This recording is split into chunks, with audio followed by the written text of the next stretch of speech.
아브라함이 그의 아내 사레와 조카 롯과 하란에서 모은 모든 소유와 얻은 사람들을 이끌고 가나안 땅으로 가려고 떠나서 마침내 가나안 땅에 들어갔더라. 아브라함이 그 땅을 지나 세김 땅 모래 상수리 나무에 이르니 그때 가나안 사람이 그 땅에 거주하였더라. 여호와께서 아브라함에게 나타나 이르시되 내가 이 땅을 내 자손에게 주리라 하신지라. 자기에게 나타나신 여호와께 그가 그곳에서 제단을 쌓고. 아멘. 46장 3절 4절입니다. 하나님이 이르시되 나는 하나님이라 내 아버지의 하나님이니 애굽으로 내려가기를 두려워하지 말라. 내가 거기서 너로 큰 민족을 이루게 하리라. 내가 너와 함께 애굽으로 내려가겠고 반드시 너를 인도하여 다시 올라올 것이며 요셉이 그의 손으로 내 눈을 감기리라 하셨더라. 아멘. 50장 24절 25절입니다. 같이 읽겠습니다. 요셉이 그의 형제들에게 이르되 나는 죽을 것이나 하나님이 당신들을 돌보시고 당신들을 이 땅에서 인도하여 내사 아브라함과 이삭과 야곱에게 맹세하신 땅에 이르게 하시리라 하고, 요셉이 또 이스라엘 자손에게 맹세시켜 이르기를 하나님이 반드시 당신들을 돌보시리니 당신들은 여기서 내 해골을 메고 올라가겠다 하라 하였더라. 아멘. 기도하겠습니다. 살아계신 아버지 하나님, 오늘 귀한 주의 말씀을 주셨습니다. 하나님, 주의 말씀이니 주님을 공경하듯이 주님을 높이듯이 하나님의 말씀은 엄미하고 또한 귀하고 순결하고 권위 있게 듣게 하여 주시고, 또한 이 말씀이 우리 속에서는 주께서 지정하시고 가라 하신 그 길로 달려갈 수 있는 방향을 제시하고 달려갈 힘을 주는 능력이 되게 하여 주시옵소서. 작은 종이 하나님의 큰 말씀을 증거합니다. 감히 입에 담을 수 없는 것들이지만은 주께서 허락하셨사오니 종은 진실하고 정직하게 전하고 듣는 주의 자녀들은 감사와 감격으로 들을 수 있도록 성령께서 비춰주시고 우리의 마음을 붙잡아 주시옵소서. 예수 그리스도의 이름으로 기도하옵나이다. 아멘. 오늘 말씀의 주제는 땅입니다. 여러 군데를 읽었지만은 공통된 이야기는 땅 이야기입니다. 그래서 세밀하게 그 앞뒤 맥락 그 본문에 대해서 깊이 이렇게 강의하진 않고요.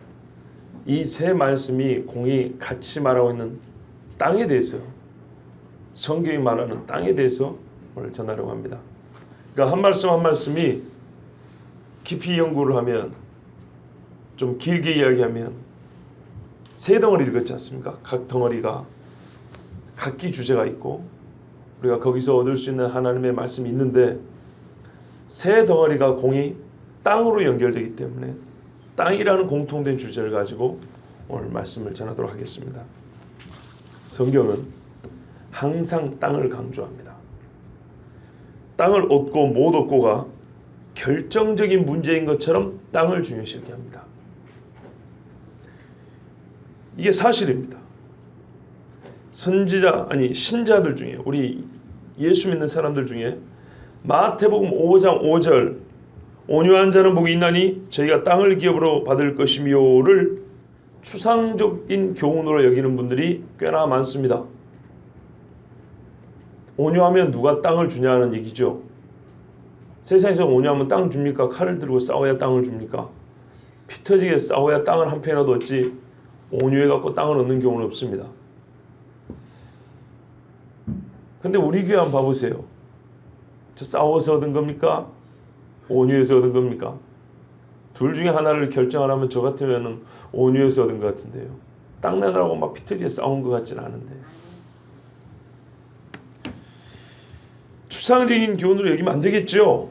팔복을 추상적으로 봅니다. 그냥 도덕적인 교훈으로 여기기 때문에 그 일관성 있게 말이죠. 팔복 중에 하나인 한복, 온유한 자는 땅을 기업으로 얻는다는 이 한 가지 복도 전체 팔복을 추상적으로 생각하기 때문에 당연히 이 한 가지도 추상적으로 생각을 합니다. 진짜로 땅을 얻는다고 생각 안 한다 그 말입니다.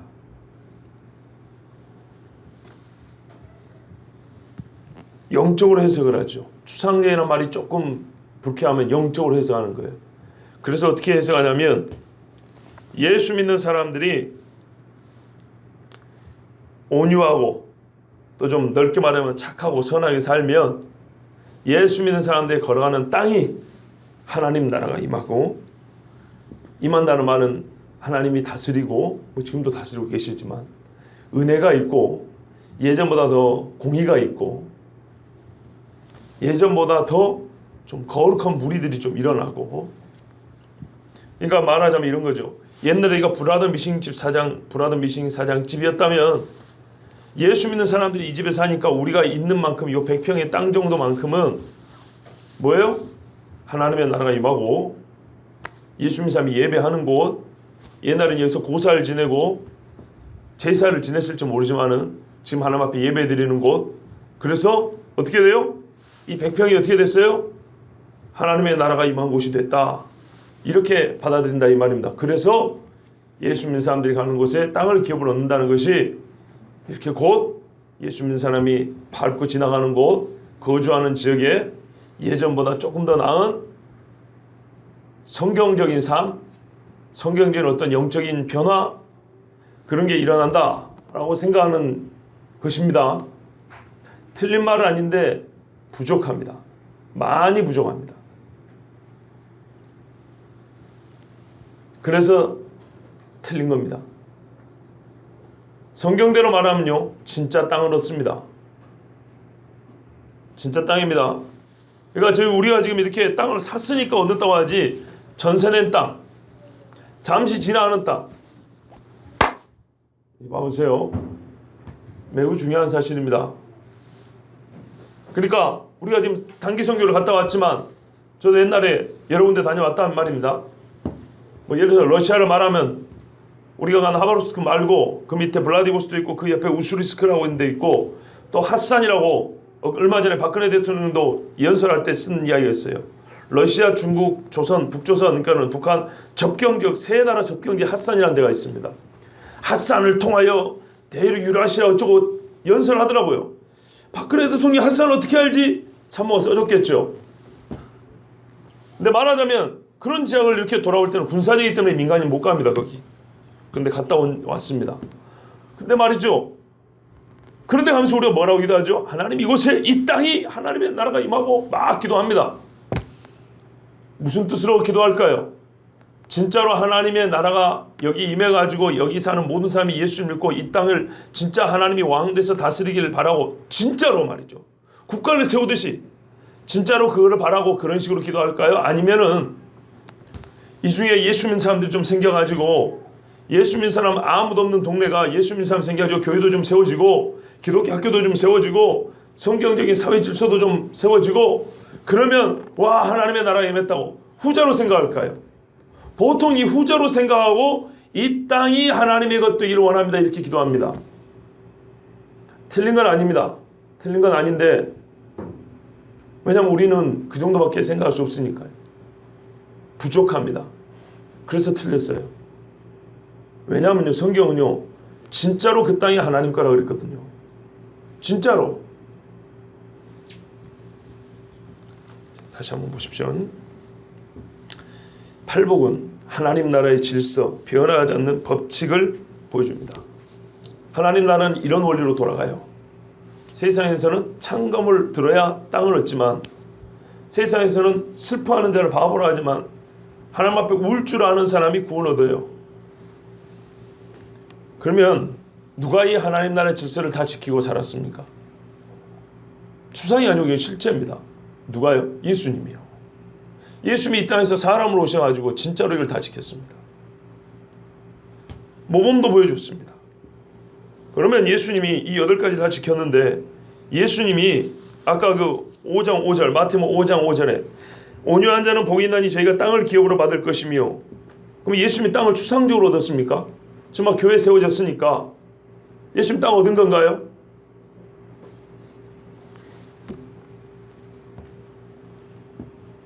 예수님이 추상적으로 얻은 건 아니죠. 그러면 우리의 믿음이 아닙니다. 그럼 실제로 얻었다고 합니다. 그러면 그 실제가 뭐냐 이 말이죠. 그러면 보통 대답하기를 아까 그렇게 대답합니다. 제가 말씀드린 것 같이. 교회가 없는 곳에 교회 세워지고.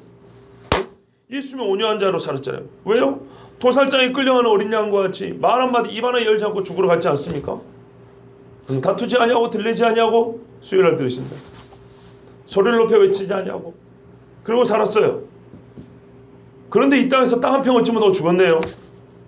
굴 하나 요만한 거 얻어가지고 거기서 며칠 누워있다가, 좀 불경하게 들릴지 모르지만 제가 약간 의도적으로 좀 이렇게 말씀드리니까, 예수님이 진짜 무슨 땅을 얻었냐고요. 교회가 이렇게 많이 세워졌으니까 땅을 얻었다고 말씀하실지 모르지만 그건 땅이 아닙니다. 사람을 얻은 거지 땅을 얻은 게 아닙니다.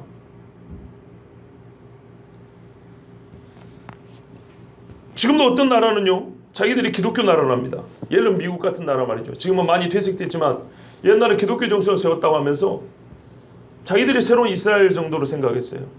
우리가 서 있는 이 북아메리카 이 땅이 하나님 나라라고 이렇게까지 생각했어요. 지금도 그런지는 모르겠지만, 자, 그러면 예수님이 땅을 얻은 건가요? 기독교인들이 막 거기 가서 사니까?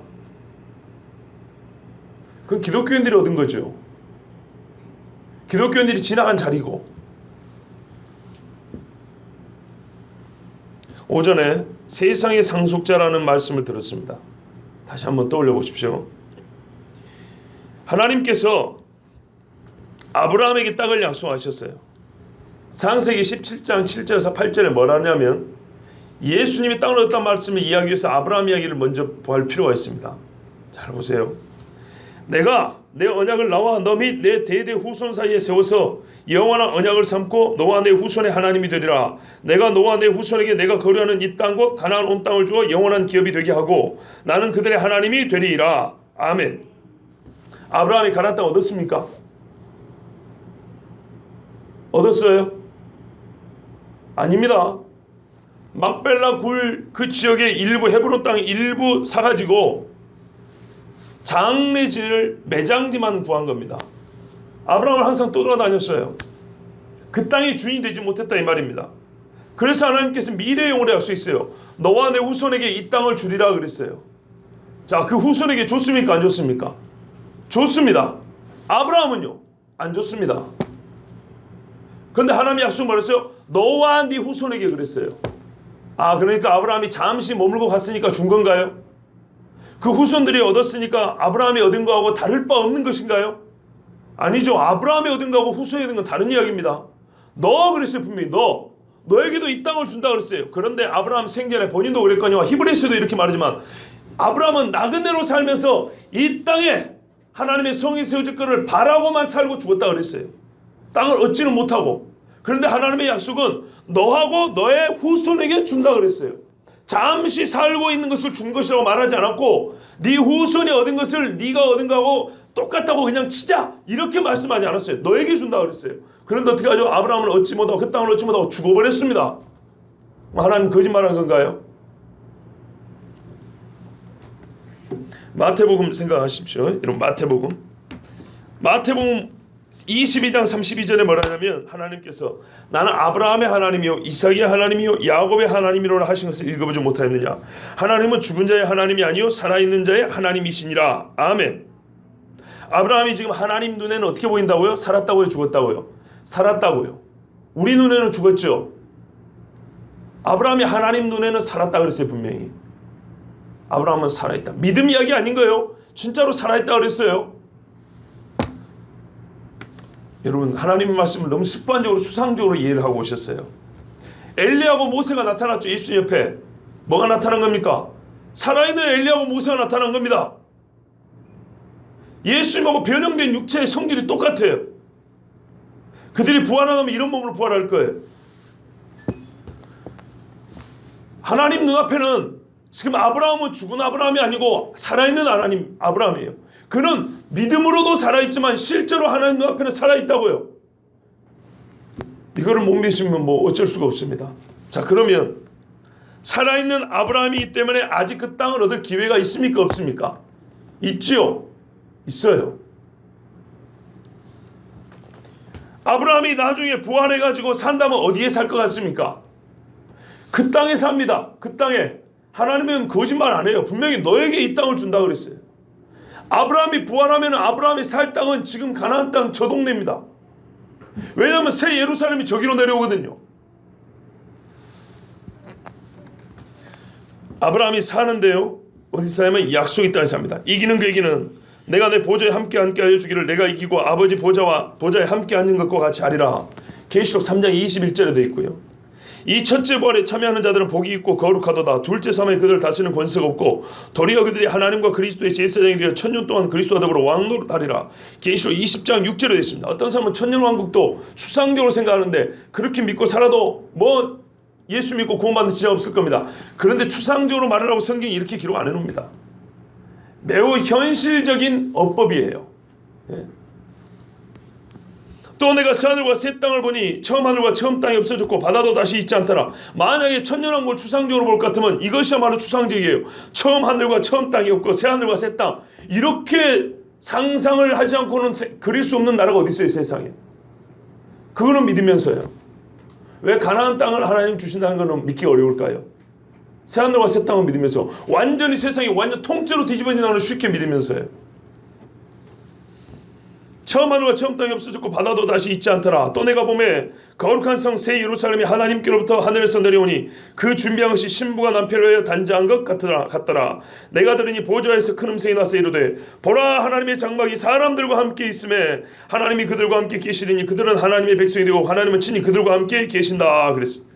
이기는 자는 이것들을 상속으로 받으리라 그랬어요. 나는 그들의 하나님 되고 그들은 내 아들이 된다 그랬어요. 이거를 누구에게 주겠습니까? 오늘 죄송하지만은 뭐 그럭저럭 예수 믿는 우리도 이걸 소망한다면 아브라함은 바로 이 약속의 당사자가 되지 않겠습니까?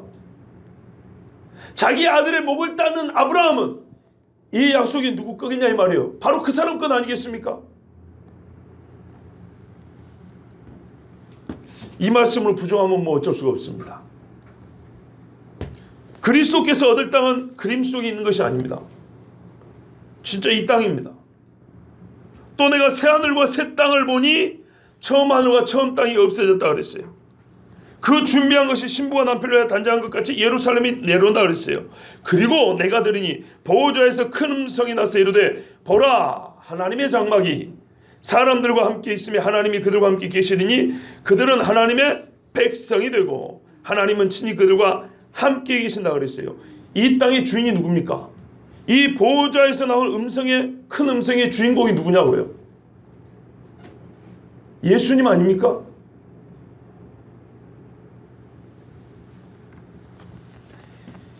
계시록 11장 15절에 일곱째 천사가 나팔을 불며 하늘에 큰 음성들이 나서 이르되 세상 나라가 우리 주와 그의 그리스도의 나라가 되어 그가 세세토록 왕노릇 하시리로다. 아멘.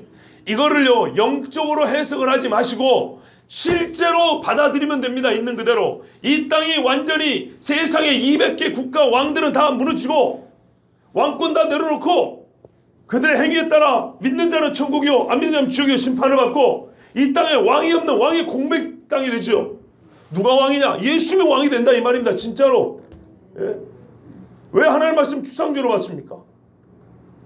아, 박근혜도 좋고 오바마도 좋고 푸틴도 좋다 이 말이에요. 그러나 그 사람들이 무엇입니까?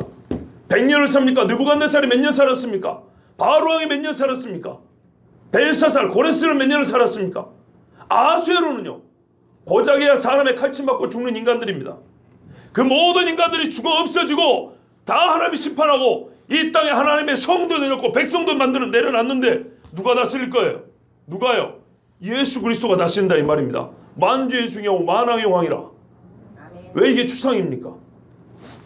온유한 자는 땅을 기업으로 얻으리라. 가장 온유하신 예수님이 이 땅이 진짜 예수님의 땅이 되는데 이게 이상합니까? 팔복이 추상입니까? 영적인 교훈만 줍니까?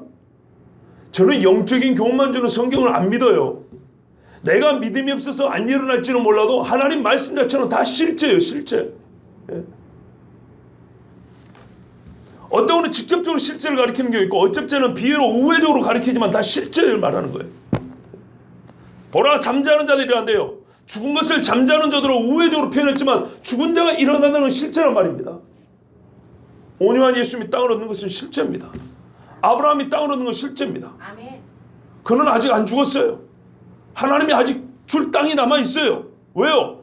지금 팔레스타인이 이스라엘이 저러고 까르고 있지만은 저 시리아 지역까지 일부, 이집트 지역까지, 뭐 요르단 지역까지 해서 예수님이 이 땅에 났을 때 그건 누구한테 주겠습니까?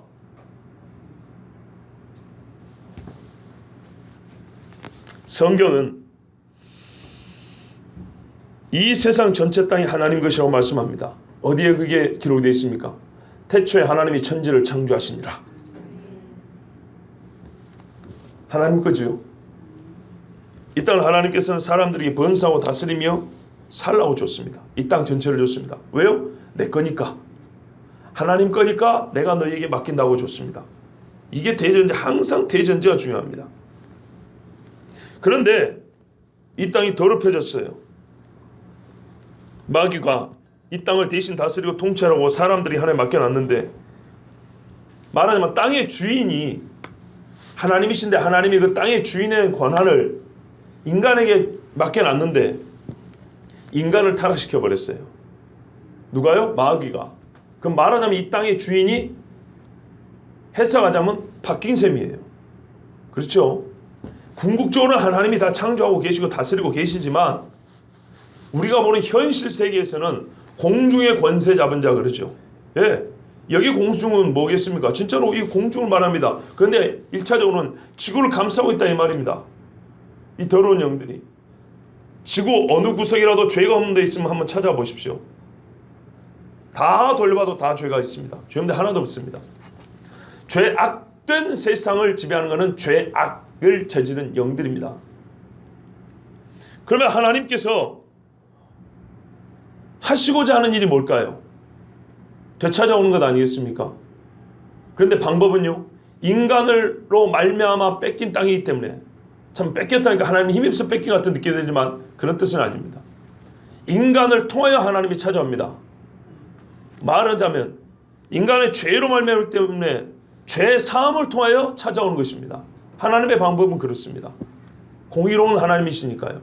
그대로 뒤집습니다. 자, 그런데 이 일을 계획하시고 사실은 창조하기 전부터 있을 줄 계획하셨어요. 이거를 누구에게 처음에 공개하셨습니까? 사람 중에 누구에게? 아담이죠. 아담입니다. 내가 여자의 후손 한 아들을 보내리라. 그 남자 하이쉬 한 사람을 보내리라. 그 사람을 통해서 이 일이 아담 자기가 경험한 거잖아요. 자기가 지금 뒤집어 놔버렸잖아요. 마귀가 그랬단 말이에요. 마귀 대가리를 밟을 것이다. 아담에게 먼저 공개를 했습니다. 그렇죠? 그 다음에는요, 노아를 택하여 가르쳐줬습니다. 이 땅을 다 뒤집어 엎어버릴 거라고. 그래서 싹 물로 심판했습니다. 이건 궁극적으로 뒤집어 엎을 수 있는 능력이 하나님께 있음을 일부 조금 보여준 겁니다. 그 다음에 하나님께서 보여주신 사람이 아브라함입니다. 그래서 아브라함이 하나님께 받은 약속이 뭐냐? 22장 17절 창세기에 내가 너에게 큰 복을 주고 내 씨가 크게 번성하여 하늘의 별과 같고 바닷가의 모래와 같게 하리니 내 씨가 그 대적의 성문을 차지하리라. 아멘. 이것이 아브라함에 주신 약속입니다. 번성할 뿐만 아니라 이 땅도 주지만은 대적의 성문을 밟는, 차지한다. 이것이야말로 상징적인 표현이지만 실제는 무엇입니까? 맨 나중에 멸망받은 원수는 마귀니라. 이 약속을 받아가지고 시편 2편 4절 9절에는 시인들은 자기 감흥대로 노래했지만 예언이었습니다. 뭐라고 말했냐면 하늘에 계신 이가 웃으시며, 하나님의 아들을 무시하는 자가 있어서 하나님이 그를 보고 웃었다는 얘기입니다. 그 앞에 주께서 그들을 비웃으시리로다. 그때 분을 발하여 진노하사 그들을 놀라게 하여 이르시기를 내가 나의 왕을 내 거룩한 산 시온에 세웠다 하시리로다. 나중에 하나님이 세워가지고 세웠다 이렇게 말씀할 때가 온다는 거예요. 내가 여호와의 명령을 전하노라. 여호와께서 내게 이르시되 너는 내 아들이라. 오늘 내가 너를 낳았도다. 내게 구하라. 내가 이방 나라를 내 유업으로 주리니 내 소유가 땅 끝까지 이르리로다. 내가 철장으로 그들을 깨뜨리며 질그릇같이 부수리라 하시도다. 아멘. 이 시편의 말씀은 내가 왕을 세우는데 그 왕은 내 아들이고, 만든 바가 아니고 히브리서를 들은 분 알아요. 낳은 아들이고, 그래서 이방 나라와 땅 끝을 너에게 줄 것이며 네 손에는 철장 권세가 있어서 그것들을 세상의 왕들을 질그릇 깨뜨리듯이 던져서 깨뜨려 볼 거다. 이렇게 했어요. 누가요? 그 아들이. 뭐 공중에다 그림으로 나라를 만들어 놓고 막 그 철장 권세, 그거 아닙니다. 지금 이 땅에 있는 권세 있는 자들 말입니다. 후에 다윗도 성령이 충만해서 이렇게 말합니다. 여호와께서 내 주에게 말씀하시기를 내가 내 원수들로 내 발판이 되게 하기까지 너는 내 오른편에 앉아있으라 하셨도다. 우리가 신약에서 자주 확인되는 인용구예요. 시편 110편 1절 말씀. 사단이 찾아오는 이 땅을, 사단의 졸기라고 할 수 있는 세상의 여러 군왕들이 찾아오는 이 땅을 하나님께서 다 밟아버리고 쓸어버리고 그 아들에게 넘겨준다는 말씀입니다. 사도 바울은 옛 시인과 선지자들의 말씀을 인용하여 이렇게 말합니다. 고린도전서 15장에서 그 후에는 마지막이니 그가 모든 통치와 모든 권세와 능력을 멸하시고, 아니 그러니까 통치와 권세와 능력이 실제인데 어떻게 그 나라는 실제가 아니고 추상이 될 수 있냐 이 말입니다. 나라를 아버지 하나님께 바칠 때라 그가 모든 원수를 그 발 아래에 둘 때까지 반드시 왕 노릇하시리니 맨 나중에 멸망받을 원수는 사망이니라. 만물을 그의 발 아래에 두셨다 하셨으니 만물을 아래에 둔다 말씀하실 때에 만물을 그의 아래에 두신 이가 그 중에 들지 아니한 것이 분명하도다. 만물이 발 안에 있기 때문에 발 아래에 둔 그가 만물 속에 발 밑에 깔려 있을 수는 없다는 겁니다. 하나님은, 예수님은 그 만물 위에 계시다는 거예요. 만물이 우리 예수님의 통치 안에 들어옵니다. 실제적으로 세상 나라 곧 이 땅 전체가 다시 하나님의 거룩한 소유로 회복될 일을 미리 보여주시고 새하늘과 새 땅의 소망을 우리에게 주시려고 하나님께서 아브라함을 부르셔서 여러 사람에게 예언하셨지만, 약속하셨지만 특별히 아브라함을 부르셔서 실제로 뭘까요? 본격적으로 그 땅에 대한 계시를 주셨어요.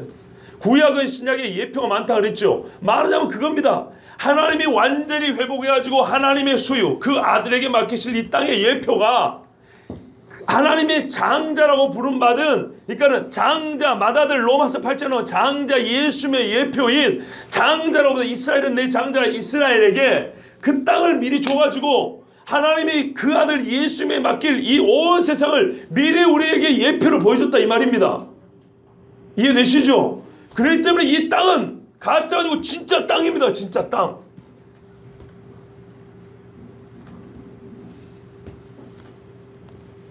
그렇다면 왜 아브라함과 이삭과 야곱이 가나안 땅에 거하려고 그렇게 애를 썼는지 우리가 알 수 있습니다.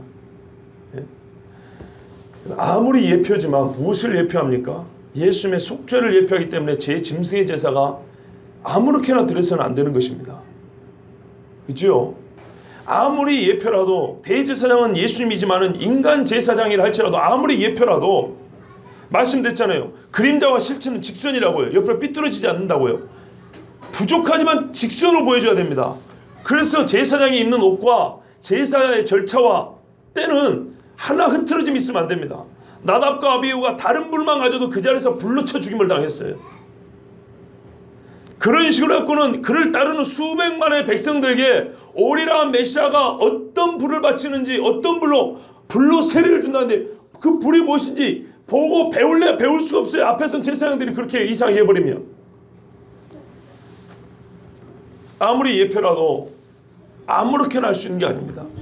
이 땅이 아무리 예표를 할지라도 당대인들에게는 역사이면서 우리에겐 예표인데요. 예표라면 제대로 예표의 기능을 해야 되지 않겠습니까? 그 땅을 어떻게 찾아갑니까? 피 터지게 싸워갑니다. 신약의 믿음의 사람들을 여러 가지 비유로 말하죠.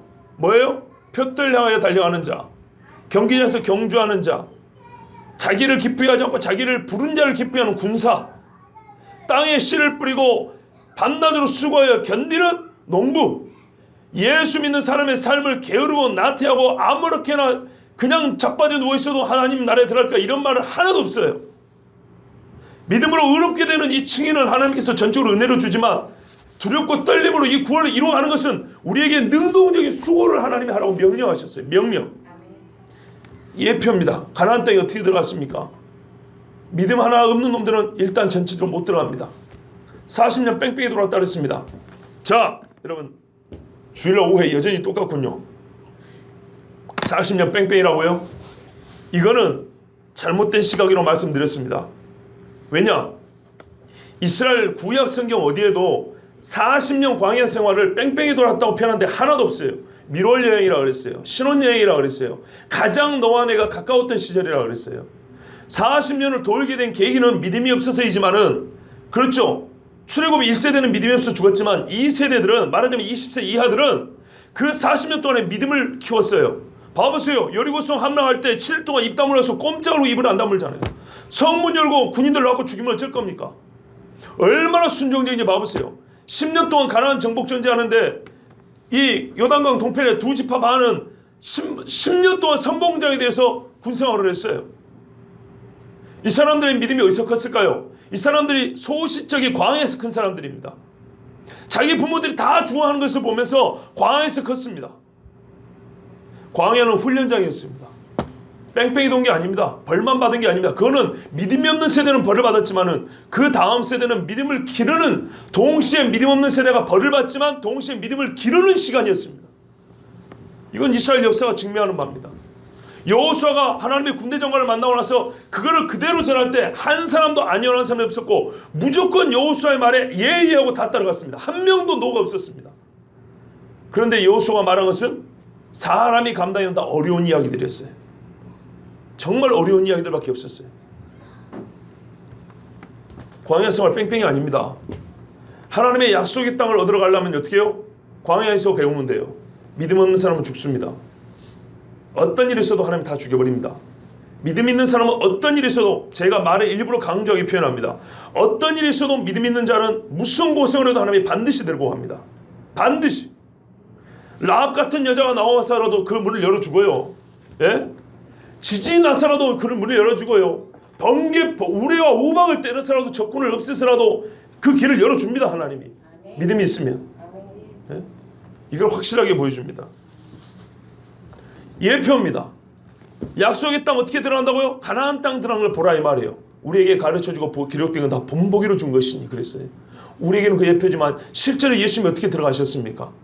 그분 따라가면 돼요. 그걸 예표로 가나안 땅에 보여주셨어요. 그렇으니 아브라함 같은 믿음의 사람이, 오늘 로마서도 봤지만 이삭과 같은 순종의 사람이, 야곱과 같이 처절하게 싸워 신앙의 길을 걸어간 사람이 가나안 땅을 우습게 생각했겠습니까? 뭐 가면 말고 안 가면 말고 이렇게 생각했을까요? 왜 이 사람들이 가나안 땅 했는지 우리가 그래서 땅을 생각해 봐야 된다는 거예요. 땅 한 평이 없어서 그런 게 아니에요. 약속의 땅에서 그런 겁니다. 하나님께서 약속의 땅이라는 것은 온천한 만민에게 약속의 궁국, 이 땅이 마귀의 땅도 아니고 이방인의 땅도 아니고 하나님 아닌 다른 자가 지배하는 땅이 아니라 완전히 하나님이 다스리는 땅으로 만들겠다는 거예요. 실제로 이스라엘이 그 땅에 들어갔을 때, 하나님의 말씀을 들었을 때 그 나라의 왕이 누구였어요? 사사기를 봐보세요. 그 땅에 왕이 없었더라. 하나님은 왕 노릇했습니다. 어째서 하냐고요? 잘못하면 매로 쳤잖아요. 그죠? 잘하면 복 줬잖아요. 왕 노릇 하신 겁니다. 근데 백성은 자기 왕을 없다고 취급했어요. 자기 속에는 자기가 옳다고 생각한 대로 살아가고 자기가 왕이었어요. 그러더니 급기야는 인간 왕을 세워달라고 그랬어요. 점점 세상을 따라간 겁니다. 그나마 그 인간 왕이 하나님을 경배할 때는 그 나라가 그 인간 왕을 통하여 하나님께서 통치하는 땅이 됐어요. 그러나 하나님이 직접 통치할 때는 아닙니다. 이미 지나가 버렸어요. 하나님이 직접 통치하는 걸 인간들이 거부한 겁니다. 그래서 사무엘이 그랬잖아요. 하나님이 말씀하시더라. 너희가 인간 왕을 세워달라 하는데 그것은 사무엘 나를 버린 것이 아니라 하나님을 버린 거라고. 그죠? 하나님이 얼마나 땅을 중요히 여기는지 아시겠죠? 이 땅이 뭐라고요? 궁극적인 새하늘과 새 땅의 예표란 말입니다. 이 믿음의 사람들이 이 땅에서 하나님의 말씀으로 진짜 하나님을 왕으로 모셔. 왕이 없으니까, 인간 왕이 없으니까 누가 다 진짜 하나님이 왕인 거예요. 추상적으로 생각하지 마세요. 하나님이 선지자를 통해 말씀하시고 법궤에서 말씀하시고 시내산에서 하나님이 말씀하셨잖아요. 직접 말씀했지 않습니까? 시내산에서 누가 말을 했어요? 내가 왕이고 네가 백성이라고 누가 그걸 선포했냐고 하나님이 선포했잖아요. 예? 그때부터 이스라엘, 신학적으로도, 여기 신학생들 하는데 신학적으로도 시내산에서 이스라엘이 시작되는 겁니다. 그렇죠? 이스라엘은 국가는, 민족은 그 전부터 있었지만 이스라엘은 국가체제는 시내산부터 시작합니다. 시내산에서 뭔 일이 있었기 때문에요? 하나님이 한 나라를 선포했기 때문입니다. 그럼 나라에는 왕이 있고 법이 있고 백성이 있고 영토가 있어야죠. 안 그렇습니까? 그런데 우리는 이 땅은 그저 기복주의 신앙에 의하여 복복, 적과 꿀이 흐르는 땅, 복복복, 거기 가면 먹을 거 많고 기름진 것들이 있고 그냥 어떤 복의 대용어로 그렇게 사용하는 경우가 많아요. 믿음으로 하면 젖과 꿀이 흐르는 땅을 얻는다고 복 받는다고 이렇게 생각하지, 그 땅이 우리 주님의 땅 통치하실, 완전히 뒤집어서 새롭게 하실 이 온 땅의 새로워짐을 미래에 보여주는 예표라는 것에 대해서는 생각하지 않아요. 우리가 성경이 큰 그림을 놓치고 산다는 겁니다. 고작 아브라함이 복을 받으려고 맨날 가나안 그랬냐 이 말이죠. 예? 세상에 있는 땅들을 다 살펴보니까 땅의 기름짐을 하나님이 분석하고 통계를 내보니까 가나안 지역에 있는 땅이 제일 기름진 거예요. 그래서 그 땅을 아브라함에 준 거예요. 그거보다 기름진 땅이 있을 겁니다. 그럼 이삭은요? 야곱은 왜 그랬답니까? 요셉은 왜 이 땅에서 묻히길 바랬답니까? 땅의 기름짐이 문제가 아니에요. 땅이 내는 소산물의 문제가 아니에요. 땅이 넓어서도 아니에요. 그 땅만큼 전쟁이 많이 일어난 땅이 없어요. 지정학적으로 매우 불안정한 땅입니다. 그런데 왜요? 하나님이 약속한 땅이기 때문에요. 이것이에요. 가나안 땅이 중요한 건 약속입니다. 약속. 다시 말씀드립니다. 아브라함과 이삭과 야곱이 가나안 땅에 거하려고 그렇게 애를 쓴 이유, 동시에 그 땅에 집착하지 않았던 이유도 알 수 있습니다. 왜냐하면 예표이기 때문에 중요하지만 집착할 필요는 없는 겁니다. 그래서 떠나면 떠날 수도 있는 겁니다. 또한 이스라엘이 이방에서 충분히 물질적 풍요를 누리면서도 위험을 무릅쓰고서라도 약속의 땅으로 돌아가려 하는 이유도 알 수 있습니다. 가나안, 곧 약속의 땅은 장래에 나타날 진짜 약속의 땅의 예표이기 때문입니다. 이렇기 때문에 믿음의 사람이라면 일신의 안위와 욕심을 내려놓고 후손들에게 이 약속의 땅을 가르치며 그 땅에 거할 것을 권하며 그 땅을 향한 길을 보여줘야 되지 않겠습니까? 이거를 이제 우리가 영적으로 교훈을 삼자면, 이게 실제이기 때문에 교훈을 삼자면 우리가 이렇게 말할 수 있는 거예요. 내 아버지가, 할아버지가 천성을 향하여 가는 길을 보여주며 후손이, 아들과 손자가 따라오지 않겠습니까? 그러므로 여러분, 우리도 아브라함과 이삭과 야곱처럼 그 약속의 땅을 향하여서 험하지만은, 외롭고 힘들지만은 한번 가봅시다, 이렇게 교훈이 나오는 것입니다. 그러나 이 약속의 땅에 대해서는, 땅에 대해서 성경의 가르침을 이만큼 말해놓고 그냥 막 교훈만 있다면 이렇게 갖다 놓으면 심령에 심히 큰 부담으로 끝날 뿐입니다. 만약에 여기에 더할 수 있다면 이 약속의 땅에 걸맞은 백성으로 세워지도록 영적인 훈련도 해야 되지 않겠습니까? 진정 나 같으면 그렇게 하지 않겠냐는 거예요. 그러면 아브라함, 이삭, 야곱이 왜 땅 하면서 그렇게 살았는지 알 수 있어요. 부동산 투기하려는 게 아니고요. 그리고 요셉은 왜 형들을 시험했는지도 알 수 있어요. 요셉이 일부러 형들을 시험한 거 아시죠? 용서할 마음이 없어서가 아니라 용서할 마음이 있지만 확인하고 싶은 게 있어요. 요셉은 형들을 지금 곡식 좀 줘가지고 배불리는데 최종적인 목적이 있는 게 아니에요. 요셉은 약속의 땅까지 지금 내다보고 있는 거예요. 그럼 나 혼자 갑니까? 이스라엘이 다 같이 들어가야 돼요. 근데 이 양반들이 옛날에 꿈시기하고 내 팔아먹는 수준 갖고는 안 돼요. 아까 말씀드렸잖아요. 그 약속의 땅에 대한 시각, 이 눈이 열린 사람은 어쩌겠냐 이 말이죠. 자기가 그 길을 향해 달려갈 뿐만 아니라 어떻게 하겠습니까? 자기 후대가, 형제가 그 길을 걸어갈 수 있도록 내가 먼저 깨달았다면 훈련을 시키지 않겠냐 이 말이죠. 그들에게 가르치며 권하지 않겠냐는 겁니다. 이 일을 요셉이 훌륭히 감당을 한 겁니다. 그렇다면 일단은 살아야 될 것이고요. 자, 창세기 말씀을 이제 차례로 한번 봐보겠습니다. 먼저 11장 31절에 그들이 그들과 함께 갈대아 사람들 우르에서 떠나 가나안 땅으로 가려 하였으며 하란에 이르러 거기 거하니라 그랬습니다. 안 찾아도 됩니다. 여러분, 참 주일날 오후에는 제가 이렇게 막 힘을 쓰는 이유가 뭐냐면요, 좋은 분이 많기 때문에 자동적으로 몸에 막 힘이 들어갑니다. 하란에 아니죠. 아브라함의 아버지 데라가 아브라함과 그 조카 롯을 데리고 이렇게 손잡버리죠. 데리고 가나안으로 가려고 출발하다가 하란에서 멈췄습니다. 하란은 현재 그러니까는 시리아, 옛날에 아람 지역이고요. 이름하여 메소포타미아 지역입니다. 거기에 갔더니 살만해요. 그래서 데라는 거기 살다가 나이 먹어 죽었고요. 나중에 아브라함은 다시 목적지인 가나안으로 갑니다. 그때 가기 전에 아브라함도 가고 싶지 않았을 겁니다. 하란에 살다 보니까 괜찮단 말이죠. 그래서 하나님께서 이렇게 말씀합니다. 너는 내 고향 친척과 아버지 집을 떠나 내가 너에게 보여줄 땅으로 가라. 이게 하란에 있을 때 한 이야기입니다. 그럼 하란에 누가 있었다고요? 아버지 집과 친척이 있었다고요. 이걸 어떻게 하냐? 나중에 아브라함이 자기 아들 이삭 결혼시킬 때 며느리감 구하러 어디로 갑니까? 내 친족, 내 고향으로 가라. 그럼 갈대아우르로 갔어요? 아니요. 엘리에셀 종을 어디로 보내냐면 하란, 메소포타미아로 보냈습니다. 그리고 나중에 야곱도 부인 구하러 어디로 갑니까? 자기 외갓집 거기 갑니다. 하란으로 갑니다. 바단 아람, 그 동네가 그 동네입니다. 하나님께서 그 동네에 아브라함 일족, 즉 말하면 예전부터 살고 있었던 신앙인의 일족이 거기 있었습니다. 하나님을 경외할 줄 아는 사람들이 있었어요. 그 사람들에게 머물러서 참 믿음의 사람들끼리 있으니까 얼마나 좋습니까? 신앙적인 부딪힘도 없고 말이죠. 그런데 아브라함이 그래도 여기는 아니다 하고 하나님께서 아브라함에게 가라 그랬어요. 그게 가나안입니다. 창세기 12장 5절 7절에서 우리가 읽은 말씀이 이것입니다. 아까 읽은 그것입니다. 그래서 아브라함이 가나안 땅으로 가려고 떠났다는 거예요. 떠나가지고 처음으로 가나안 땅에 들어서 어디냐면 세겜입니다. 잘 기억하세요. 세겜 땅 모래상수리 나무가 있는 지역에 머물렀습니다. 그리고 여기서 여호와께서 아브라함에 나타나서 바로 내가 이 땅을 너에게 주리라 이렇게 약속했습니다.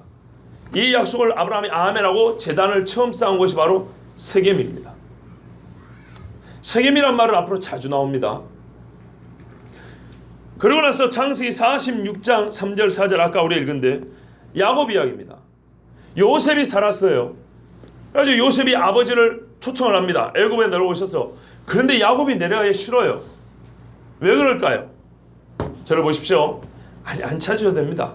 지금은 드시십시오. 자기 아버지 이삭이 평생 가나안에 살았습니다. 중간에 기근 피한다고 블레셋 갔다가 창피만 당하고 올라왔고 자기 할아버지 아브라함도 가나안에 살라고 하나님 명령받은 줄 알면서 왜냐하면 아브라함하고 야곱하고 14살까지 같이 삽니다. 할아버지로부터 이 약속을 듣습니다. 야곱이. 그래서 장자권을 탐낸 겁니다.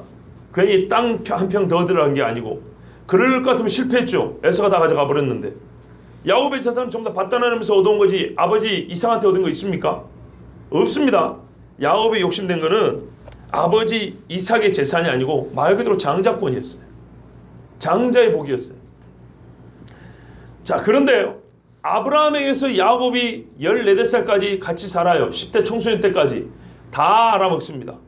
그리고 헤어졌고 헤어진 게 아니라 아브라함은 그리고 죽습니다. 그러니까 아브라함 할아버지가 왜 여기 살았는지 중간에 기근 피난한다고 애굽 내려갔다가 창피당한 일이 있어요. 애굽왕 바로가 그랬거든요. 왜 네 부인을 여동생이라고 그랬냐? 네가 무슨 짓을 한 거냐? 성경에 그렇게 돼 있어요. 네가 우리에게 한 이딴 짓이 뭐냐 도대체? 우리를 어떻게 알고 이런 이상한 짓을 한 거예요? 얼마나 나무랬는지 몰라요. 얼굴이 새빨개 창피를 줬어요. 할아버지 아브라함하고 이삭하고 둘 다 가나안 땅 떠날 때마다 얼굴이 벌겋게 창피를 당해갖고 왔어요. 하나님이 은혜를 줘서 재산을 좀 얻었을 뿐이지 완전히 자존심에 먹칠을 하고 왔어요. 이 이야기를 다 알아요. 야곱이. 가고 싶겠습니까? 가고 싶지 않죠. 그때 하나님이 나타나서 하신 말씀이에요. 뭐라 그러냐면요. 46장 33절 4절에 나는 하나님과 내 아버지 하나님이니 이집트로 애굽으로 내려가기를 두려워하지 말라. 야곱이 두려워한 거예요. 혹시 내가 영적으로 실패하지 않을까? 내가 우리 조상들의 갔던 신앙의 길을 벗어나지 않을까? 왜? 애굽은요. 그때나 지금이나 알다시피 세상의 대표인 나라입니다. 내가 거기서 너로부터 큰 민족을 만들리라. 내가 너와 함께 이집트로 내려가고 또 반드시 너를 다시 데리고 올라오리라. 그래서 야곱을 안심시켜서 내려가게 합니다. 하나님의 약속을 보면 야곱이 근심했던 이유가 뭔지 알아요. 첫 번째 뭐예요? 내가 거기서부터 너로 큰 민족을 이루리라. 거기서 지금은 곡식을 얻으러 가지만은 나중에 이 민족들이 우리 집안을 몰살시킬 수 있다는 거죠. 우리 집안을 학대할 수도 있다는 거죠. 그리고 하나님께서 우리로 하여금 제사장 나라 되라 하는데 이게 애굽에서 과연 되겠냐 이 말이죠. 그런데 하나님이 그렇게 해주셔서 약속을 했어요. 두려워하지 말라고요. 그리고 내가 너와 함께 거기 가겠다. 그리고 반드시 너를 다시 데리고 올라오겠다 그랬어요. 근데 야곱이 애굽에서 죽습니다. 그럼 하나님이 거짓말한 건가요? 그렇지 않습니다. 야곱의 장례식은 애굽이 아니라 가나안 땅에서 합니다. 창세기 47장 27절에 이스라엘이 애굽 땅 고센 지방에 거하였으며 그들이 그 안에서 소유를 취하고 자라나서 크게 번성하였더라. 하나님 말씀대로죠. 고센 땅에서 일단 수를 불립니다. 하나님께서 허락하신 약속의 땅을 갈 수 있도록 거기서 준비를 합니다.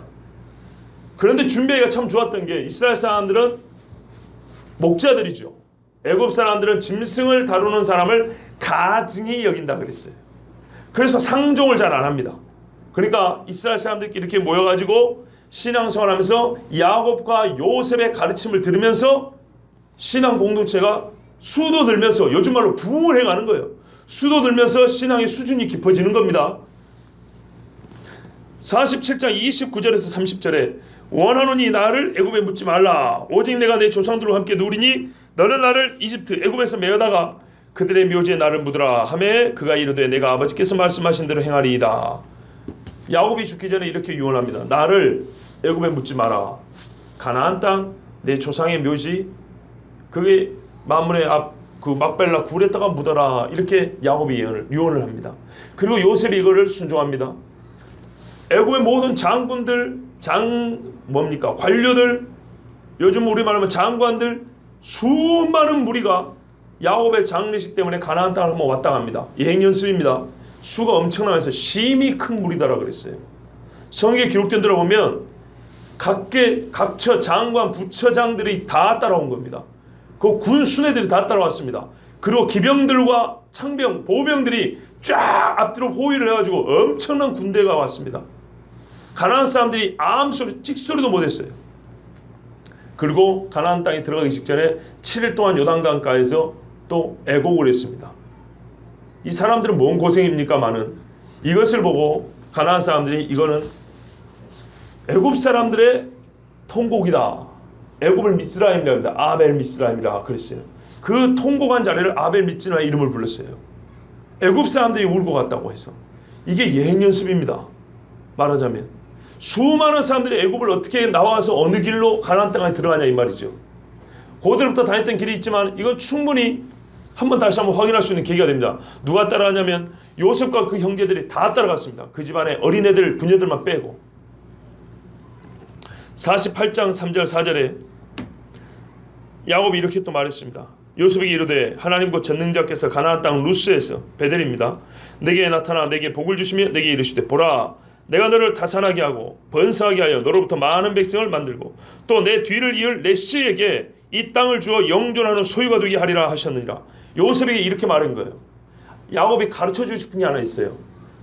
너 내가 어릴 때 가르쳐준 거 기억하지? 제가 좀 상상을 보태면 이 아비가 옛날에 형의 눈을 피해서 바타나라로 도망칠 때 루스 그러니까 베델에서 하나님을 만났지 않냐? 우리는 베델에서 천사만 생각합니다. 그죠? 성경을 참 보고 싶은 대로 봐요. 베델 하면요 야곱이 돌베개 베고 자는 거 생각나고요. 사닥다리 있고 천사들이 올라갔다 내려갔다 이걸 생각합니다. 그런데 창세기 28장 다시 한번 읽어보세요. 그것만 있는지 하나님께서 나타나 야곱에게 말씀하시라 돼 있어요. 신이 하나님이 나타나서 야곱에게 말합니다. 천사 그거는 그냥 예고편 뭡니까? 서막으로 보여준 거고요. 하나님이 진짜로 나타나서 야곱에게 말씀을 하십니다. 그리고 야곱이 하나님 앞에서 서로 대화하면서 소원하고 합니다. 이 부분이 핵심인데 이 부분을 얘기를 안 해요. 그래서 벳엘이에요. 하나님의 집이라고요. 천사 집이 아니고. 이 이야기를 합니다. 요셉에게. 이 애비가 옛날에 베델에서 하나님 만난 거 알지 않냐? 하나님께서 그때 약속하셨다. 이 땅을 너에게 주리라 약속하셨다. 그리고 너의 후손에게 주리라 약속하셨다. 이거 왜 말할까요? 요셉에게. 자기 아들에게 왜 이런 말 하냐고요? 너 여기서 살면 안 되고 거기서 살아야 한다는 얘기 아닙니까? 너희는 반드시 그 땅으로 돌아야 한다는 얘기죠. 그죠? 왜? 하나님께서 죽기 전입니다. 지금 야곱이 죽기 전에요. 내가 젊을 때 도망갈 때 나에게 그 땅을 주시고 나의 후손에도 준다 그랬다 하고 후손인 요셉에게 이야기를 하는 것은 그 속뜻이 뭐냐 이 말이에요. 여러분 아버지들 계시는데 아버지들 중에 많이 돌아가시면서 우리가 살고 있는 이 집터는 나의 할아버지 때부터 살던 집터다. 그리고 너하고 네 후손들이 꼭 이 집터에서 집을 새로 짓도록 해서 살라고 했다. 이러고 죽어서. 그 뭔 말입니까? 이사 가란 말이에요? 가지 말란 말이에요? 가지 말란 얘기죠. 근데 지금 애굽에 있는 아들에게 가나안 이야기를 하고 야곱이 죽어요. 무슨 말입니까? 돌아가라 이 말입니다. 돌아가라고. 그런데 지금 얼마나 좋아요. 애굽에서 최고로 좋은 시절을 보내고 있어요. 돌아갈 마음이 있을까요? 없을까요? 없죠. 그러면 하나님이 돌아가도록 마음을 좀 움직여야겠죠. 고난이 필요하네요. 세상 사람들은요, 우리가 흔히 말해요. 등 따시고 배부르면 어디 안 가려고 그래요. 하나님께서 약속을 잃어버리고 있는 사람들이 지금 약속을, 그렇지 않습니까? 애굽 땅에 산다는 것은 부귀 영화를 누린다는 의미보다는 하나님의 약속이 지금 희미해지고 있다는 얘기입니다. 그러면 그 약속을 다시 떠올리려면 애굽이 정말 꼴보기도 싫은 나라가 돼야 돼요. 그리고 재앙을 내리고 애굽을 아주 초토화시켜버렸어요. 가고 싶어도 가봤자 아무것도 없는 나라로 하나 만들어버렸어요. 하여튼 이 한 사건 안에 여러 가지 의미가 있지만 이런 것도 우리가 읽을 수 있습니다. 자, 그래서 요셉이 이 말을 듣고 야곱의 눈을 감깁니다.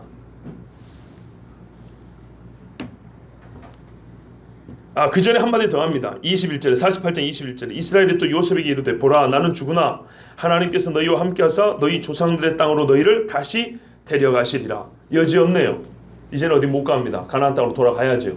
그러니까 왜 이렇게 중요시하냐 이 말이죠. 제 말은 요셉아 니 덕에 애국에까지 와가지고, 그러니까 요즘 말로 미국까지 와가지고 우리가 이 뉴욕에서 땅을 1000평이나 얻어서 우리 이스라엘 타운을 만들어서 잘 먹고 잘 살았다. 니 덕에 복 많이 받고 내가 호강하고 살았다. 고맙다. 나 먼저 간다. 이러고 하면 될 건데 이 좋은 데 놓고 저기 아프리카 오지 가가지고 땅을 개척하고 살고 그게 하나님의 약속이다. 이런 식으로 말하면 어느 후손이 가겠냐 이 말이에요. 믿음이 없이 가겠습니까? 그런데 요셉이 이 말을 듣습니다. 그래서 아버지를 가나안에 장사하고 자기가 죽기 전에 이렇게 말합니다. 그게 아까 우리가 읽은 50장 말씀입니다. 한번 여기는 같이 읽겠습니다. 맨 마지막 50장 24절 25절입니다.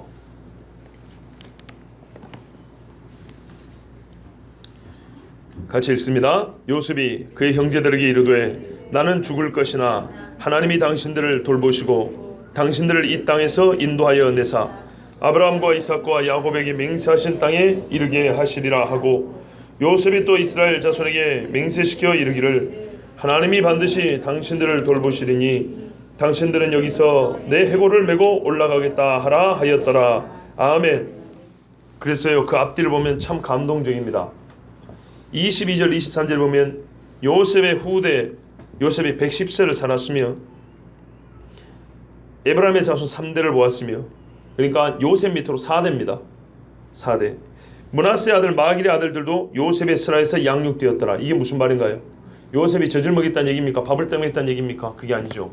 요셉의 입에서 나오는 말씀을 듣고 컸다는 얘기입니다. 요셉의 영성이 그 손자와 증손자, 고손자까지 그대로 전수되었다 이 말입니다. 이해되시죠? 요셉의 이 일을 마무리하고 죽습니다. 그 다음에 죽을 때 이렇게 유언을 하고요. 26절 보십시오. 요셉이 110세의 죽음에 그들이 그의 몸에 향재료를 넣고 애굽에서 입관하였더라. 입관하였지 매장하지 않았습니다. 입관하고 끝난 겁니다. 성경이 이걸 분명히 하관 안 했다는 얘기입니다. 런던 대학교 데이비드 롤이라는 고고학자가 있습니다. 이 사람이 이 출애굽기 요셉 이야기를 파고 또 판 사람입니다. 근데 그 사람이 쓴 책이 있는데요. 거기에 보면 이집트에 요셉이 살았던 공관으로 여겨지는 집이 발견됐습니다. 그런데 그 집에 큰 무덤이 하나 있습니다. 근데 그 무덤이 하나 있는데 거기는요 매장된 흔적이 없고 관만 놓였다가 어느 날 갑자기 매우 급하게 관을 열어서 속에 있는 해골을 훔쳐간 흔적이 아직도 남아 있습니다. 그리고 그 사람의 얼굴 형상을 이렇게 동상에다 그렇게 본을 떠가지고 돌로 이렇게 새겨놓은 것이 그 집에서 발견이 됐습니다. 그대로부터 유명한 사람들은 그 사람을 기리기 위해서 이렇게 동상 하나 세워놓고 그랬죠. 광화문에 이순신이 있는 것처럼. 그래 봤을 때 근데 이 사람의 복장이 애굽식이 아니고 이집트식이 아니 가나안식이에요. 복장이 옷을 입고 머리 스타일 이런 것이 당시 애굽 사람 스타일이 아니고 가나안 스타일로 돼 있어요. 그 집에서 나오는 여러 가지 기구라든지 문양이라든지 여러 가지가 문화가 생활 스타일이 가나안 스타일로 그 집에는 이렇게 거의 다 꾸며져 갖고 있어요. 그랬을 때 이 사람은 이 무덤에 들어있던 사람은 요셉이구나 하고 아주 세밀하게 조사하고 밝혀낸 책이 있습니다. 이 책이 시간의 풍상이라는 책이 있습니다. 시간의 풍상. 말하자면 옛날 이야기를 검증하고 시간을 검증해봤다 이 말입니다. 옛 시간을 한번 철저히 검증해봤다 이 말입니다. 이 사람은 그리스도인은 아닌 것 같습니다. 그런데 그 사람의 쓴 책을 제가 일이 두꺼운데 2번이나 읽어봤는데 아주 정말 배울 게 많습니다. 요셉의 이야기에 관해서는. 근데 성경에 요셉이 입관하고 하관이 안 됐다 그랬어요. 그러니까 임시로 관에만 넣어놓은 거예요. 자, 그 다음에 출애굽기 13장 19절에 보시면 모세가 요셉의 뼈를 취하니라. 누가요? 모세가. 그가 이스라엘 자손에게 엄히 맹세하게 하여 이르기를 하나님께서 반드시 너희를 찾아오시리니 너희는 여기에서 내 뼈를 가지고 올라갈지니라 하였더라. 요셉이 살았을 때 후손에게 엄히 명령하기를 하나님께서, 여러분 보세요, 너희를 찾아오신다 그랬어요. 옛날에 출애굽기를 들으신 분들 기억하겠지만 하나님께서 울부짖음을 듣고 오신다는 것은 찾아오는 거예요. 찾아와. 하나님이 찾아와서 너희를 끌어낼 텐데 그때 내 뼈를 메고 가라 하고 요셉이 엄히 명령하고 죽었단 말입니다. 그래서 그 엄한 명령을 따라 손자가 되는 모세가 이 뼈를 들쳐매고 나갔다는 얘기입니다. 출애굽할 때. 여호수아 24장 32절에 가나안 정복 전쟁이 다 끝났습니다. 또 이스라엘 자손이 애굽에서 가져온 요셉의 뼈를 어디요? 세겜에 장사했으니. 애굽에서는 하관이고요, 세겜에서는 장사입니다. 세겜에 장사했으니 이곳은 야곱이 100세겔 100크시타를 주고 세겜의 아버지 하몰의 자손들에서 산바치라. 그것이 요셉 자손의 기업이 되었더라. 아멘. 이 세겜은 아브라함이 처음 와서 하나님 앞에 제단을 쌓은 가나안 지역입니다. 그리고 나중에 베델로 가기 전에 야곱이 거기서 딸이 강간나고 피바람을 불렀던 동네가 세겜이기도 하고요. 참 유명한 동네입니다. 그리고 요셉의 후손인 에브라임 지파가, 여호수아가 에브라임 지파 사람입니다. 에브라임 지파가 요셉의 직계 후손이죠. 그 손자가 할아버지 뼈를 그 약속의 자리, 옛날 하나님 앞에 제사를 아마 그 자리에 있을 가능성이 큽니다. 거기에다가 장사를 지냅니다. 그러므로 요셉의 장례는 400년 만에 끝난 셈입니다. 400년 만에 치러집니다. 400년 동안 유예된 겁니다. 하나님께서 아브라함이 이렇게 약속하셨어요. 너의 후손이 애굽에 들어와서 종살을 하고 4대 만에 나오리라 그랬어요. 400년 종살에 4대 만에 나오리라. 이해가 됩니까 여러분? 400년에 4대면 한 대가 한 거의 100년씩 살았다는 얘기죠. 100살 먹어서 애 낳고 100살 먹어서 애 낳고. 그랬을까요? 그래서 성경이 거짓말 투성이라고 공개하는 사람들이 있어요. 그러나 그렇지 않습니다. 자세히 보면 성경에 여호수아의 족보가 나와 있습니다. 여호수아는 에브라임 지파죠. 요셉의 작은 아들이 에브라임인데 손을 엇바꿔서 에브라임이 장자가 됐다 그랬습니다. 요셉, 에브라임, 그 밑에 자녀 해갖고 여호수까지 내려오는데 거의 10대가 흘러갑니다. 10대. 맞죠? 예, 10대가 흘러갑니다. 그리고 제사장 계보를 봐도 6, 7대가 내려갑니다. 아론, 그 전에 레위 지파였죠. 레위가 애굽에 들어가죠. 레위가 들어가서 출애굽할 때에 아론이 같이 출애굽하죠. 아론까지가 4대입니다. 그런데 아론의 아들 엘라살이 있고요, 엘라살의 아들 비나스가 있습니다. 비나스가 6대입니다. 근데 비나스가 몇 살인지 모르고 그 밑에 아들이 있었을 수 있습니다. 그러니까는 적어도 6대, 7대가 내려갑니다. 혹은 현실적으로 말하면 10대에서 11대까지 내려갑니다. 여호수아 집안의 족보는 이렇게 돼 있어요. 그러면 실제적으로 무슨 말이냐? 4대 만에 내려온 게 아니고 10대 만에 내려온 겁니다. 10대 만에 다시. 그런데 왜 하나님이 4대 만이라고 그랬을까요? 이게 바로 그 신비가 여기서 풀리는 겁니다. 아브라함, 이삭, 야곱, 그 다음에 장자권이 누구에게 갔습니까? 요셉입니다. 요셉. 두 몫을 주리라. 그래서 뭐라고 했습니까? 요셉 네가 내 아들인데 너 빼고 48절에 보면 네 두 아들을 내 아들로 취하리니, 이 두 아들이 야곱의 아들들이 됩니다. 그게 무슨 말입니까? 두 목, 네가 장자다 이 말입니다. 장자권이 요셉에게 갑니다. 왕권은 유다에게 가도 장자권은 요셉에게 갑니다. 그래서 이 두 지파가 나중에 계속 싸운다니까요. 서로 라이벌 관계가 돼가지고 에브라임과 유다가. 그런데 이 장자권의 순수, 이렇게 계보로 볼 때 넷째는 누구냐면 요셉입니다. 요셉. 요셉이 어디서 장례를 치렀어요? 가나안 땅에서. 애굽에서는 장례를 진행하다가 중간에 스탑하고 400년 기다린 다음에 가나안으로 들어옵니다. 그리고 최종적으로 거기다 뼈를 묻습니다. 하나님께서 야곱에게 그랬죠. 네가 다시 가나안으로 돌아오라 그랬어요. 근데 돌아올 때 뭘로 왔어요? 뼈로 돌아왔어요. 4대 만에 돌아오리라. 실제로는 10대가 흘러 돌아왔지만 하나님께서 말하는 이 영적인 장자의 계획으로 볼 때는 요셉이 4대가 되고요. 요셉의 뼈가 가나안 땅에 묻히기 때문에 4대 만에 돌아오라는 말도 맞는 것입니다. 이것에 대해서 조금 더 설명이 필요하지만 오늘은 그걸 다 구체적으로 설명할 날이 아니기 때문에 여러분 보십시오. 제가 지금 이렇게 말씀드린 이유는 여러분 땅 때문입니다. 만약에 땅이 추상이라면 정말 땅이 예수 믿는 사람들이 하나님이 여기에 하나님 나라가 임하시고 해가지고 막 조금 부정한 것이 좀 바꿔질 정도로 끝나는 땅이라면 이토록 이스라엘에게 하나님께서 이토록 믿음의 조상들에게 그 땅에 목을 걸게 하셨겠습니까? 아니 그 땅에 살려면 애굽에 살아도 되잖아요. 애굽에 하나님의 나라가 될 수 있잖아요. 고센 땅이 하나님 땅 아닙니까? 안 그렇습니까? 요즘에 우리식으로 해석한 말이죠. 그 우상을 숭배하는 나라 중에 고센이라는 한 지역에 하나님의 나라가 임하소서 하나님의 사람들이 제사 지내고 여호와의 말씀을 읽고 듣고 기도하는 땅, 오 하나님의 나라 하나님의 통치가 이 땅에 임하셨습니다. 맞아요 틀려요? 맞잖아요. 선교사들이 가가지고 이제 이곳은 하나님의 땅이 되었습니다. 여러분 가가지고 하나님의 땅이 임하소서 하나님의 나라 임하소서 기도. 그보다 훨씬 낫네 고센 땅이. 왜요? 야곱 있지 요셉 있지 믿음의 족장들이 있죠. 얼마나 낫습니까? 그런데 하나님이 거기서 만족하셨습니까? 아니요. 진짜 땅 준다 그랬어요. 진짜 땅. 가나안 땅 가라고요. 그리고 그것이 그 후대의 믿음의 길을 따르는 우리에게 예표가 되는 것입니다. 우리가 무엇을 목적지로 하고 살아야 될지 가르쳐주는 것입니다. 이 땅에서 우리가 살면서 신앙생활하자면 하나님이 진짜로 밭도 주고 논도 주고 땅 마당도 줍니다. 교회터도 줍니다. 나중에 우리 교회가 부흥하면 하나님께서 수에 걸맞는 건물도 주실 거고 땅도 줄 겁니다. 이런 얘기는 겁나 기분 좋죠. 그런데 말입니다. 그보다 더 큰 거 있어요. 땅 좁아도 박 터지게 여기서 예배드려도 괜찮아요.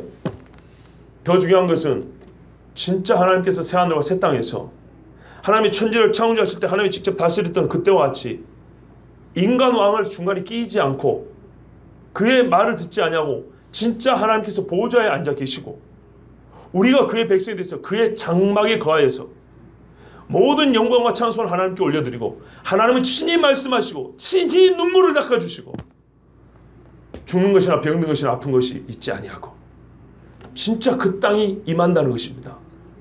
예수님께서 그 땅을 약속하셨고요. 하나님께서는 이미 아브라함과 믿음의 조상들에게 그 땅을 주라고 우리에게 미리 예표로 보여주셨습니다. 그리고 또 하나는 그 땅만 보여준 게 아니라 그 땅을 향한 오직 한 길. 그 땅을 가는 길은 하나밖에 없어요. 믿음. 그 땅을 어떻게 걸어가냐? 인내, 헌신. 다른 것이 낄 수가 없습니다. 이거를 가르쳐줬습니다. 제가 오늘 제목에 약속의 땅을 향한 그랬어요. 약속의 땅을 향한 오직 한 길을 걸었으니 이렇게 돼 있죠. 약속의 땅을 향해가 아닙니다. 약속의 땅을 향한 무슨 말이냐면요. 저를 와보세요. 우리 한국말이지만 조금 뉘앙스가 달라요. 약속의 땅을 향해 그러면 내가 항상 그 길을 바라보고 있다는 얘기입니다. 그런데 약속의 땅을 향한 오직 한 길이란 말은 길 자체가 그 약속의 땅을 목적지라는 길이 하나 있다 이 말입니다. 그리고 나는 그 길을 걸어간다 이런 뜻입니다. 내가 그 길을 바라보는 것뿐만 아니라 그 약속의 땅을 목적지라는 길도 하나밖에 없다 이 말입니다. 그 한 길을 나도 그 땅을 보고 그 한 길을 걸어간다 이런 말입니다. 그래서 향한이라고 한 거예요. 길도 하나요. 믿음도 하나입니다. 땅도 하나입니다. 이제 교훈을 말씀드리자면 지금 살아계시는 여러분 저는 이 아브라함과 이삭과 야곱과 요셉이 했던 것처럼 하나님의 약속을 땅을 향해서 끈질기게 걸어가야 됩니다. 광야 같은 믿음의 싸움을 싸우면서 걸어갑니다. 절대 편하게 걸어갈 수 없습니다. 특별히 러시아 갔다 오신 분들은 들으셨죠? 예? 제가 왜 같은 세상을 살지만 다른 세계를 산다고 하는지 이해가 되시죠? 정말 창피한 줄 알아야 됩니다. 지는 앞에서 말하니까 뭐 안 창피한가? 저도 창피해요. 가면은 창피해. 그런데 문제는 얼마 안 간다는 문제예요. 그분들은요 지금 10년 이상 그 길을 걸어오고 있는데 우리는 한 번 보고 와서 한 며칠 동안에는 아 나도 그렇게 해야 되는데 그래 놓고도 하나도 안 변해요. 기도도 안 해. 말씀도 안 봐. 헌신도 안 해. 전도도 안 해, 이것도 안 해, 저것도 안 해. 그냥 마음만 감동했을 뿐이에요. 그런 분이 있더라고 말이죠. 약속을 땅을 향한 그 길을 꾸준히 걸어가는 사람이 있는가 하면 힐끗힐끗 쳐다보고 야 저분 잘한다. 저런 사람이 옆에 있어야지. 그럼 이러고 마치는 사람들도 있어요. 어떤 사람 되시겠습니까? 쇳불도 당김에 빼라고요. 자, 그래서 오늘 이 말씀을 전합니다. 당김에 빼자고요. 예? 선교하려고 마음 먹었으면 지금부터 한번 작전을 해보자 이 말이고요. 기도하려고 야 우리도 좀 변화되어 살아보겠다 하면 지금부터 한번 작전해서 변화되어 보고요. 언제요? 한 열흘쯤 쉬었다가요? 안 됩니다. 예? 은혜 받았을 때 시험들 틈을 주지 말고 지금 당장 하나님 앞에 불을 땡겨야죠. 그게 광야 40년입니다. 절대 하나님의 다른 것을 쳐다볼 기회를 주지는 않았어요. 틈을 안 줬어요. 하나님이 일부러. 그 다음 세대는 얼마나 믿음 있는가 봐보십시오. 정말 멋있는 사람들입니다. 그런데 또 안타까운 것은 그 한 세대가 죽고 나니까 비리비리 도라미 타불이에요. 이게 사람입니다. 그러면 끈질기게 그 한 땅을 향해서 한 길을 한 믿음으로 걸어가는 겁니다. 예, 인내와 견딤으로 걸어가는 길입니다. 꼭 그렇게 걸어가시길 바라고요. 하나의 설교로 교훈을 듣지 마십시오. 누군가는 진짜 그 땅을 보고 이렇게 험한 세월을 살았습니다. 야곱이 하는 말이 내 나그네 길이 130년인데 험악한 세월을 보냈나이다 그랬어요. 일찍이 깨닫고 일찍이 돌이켰으면 좋았을 걸 130년 빙글빙글 돌다 온 겁니다. 그러나 헛되지는 않았습니다. 여러분 헛되지도 않고 시간을 낭비하지도 않고 진짜 오직 한 길 약속의 땅을 향한 그 길을 걸어가시기 바랍니다.